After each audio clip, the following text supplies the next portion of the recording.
What a ridiculous world we're living in. It's now deemed offensive in some circles for someone to put on a sombrero and eat tacos.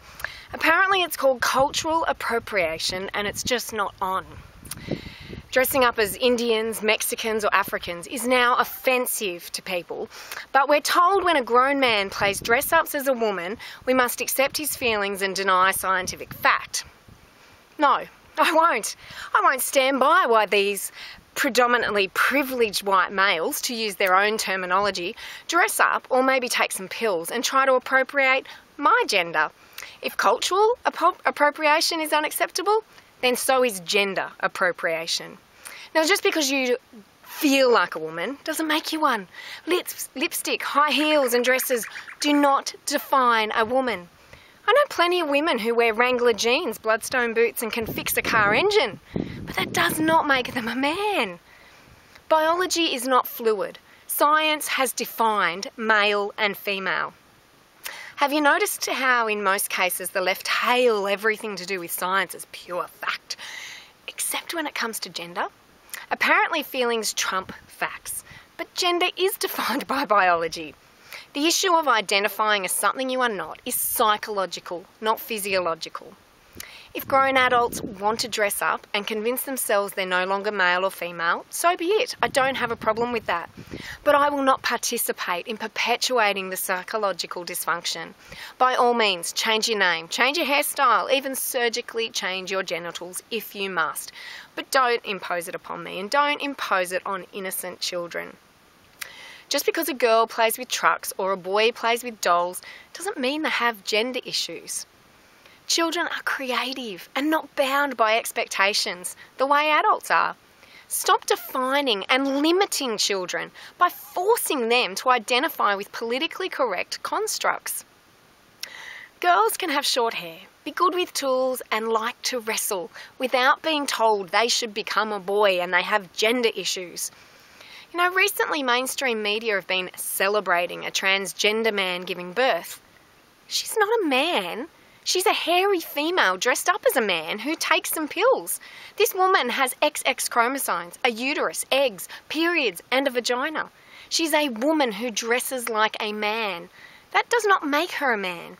Women fall pregnant and give birth. Men do not. And I'll say it again, if a grown adult wants to identify as a man, a woman, a cat, a tree, let them. There's no problem. But I absolutely will not tolerate having the fantasy imposed upon me as fact. I will not tolerate or stand by having children bullied into confusion because they're told to bow down and obey scientific fact on one hand and then emotional manipulation on the other. Social engineering is coming at us thick and fast. Everyone's so worried about political correctness and not offending the perpetually offended.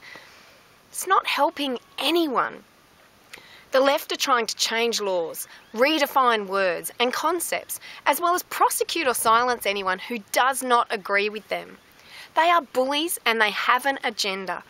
I won't submit, even if I am the last man standing. I won't submit to social engineering. I won't surrender common sense. If you choose to take offence, that's your problem. I'm not responsible for your feelings. You are. Live however you like, but if you impose on my freedoms and the freedoms of my fellow Australians by trying to force us to conform to your worldview, you can expect some pushback. My view might offend you. So what? Your view might offend me. So what?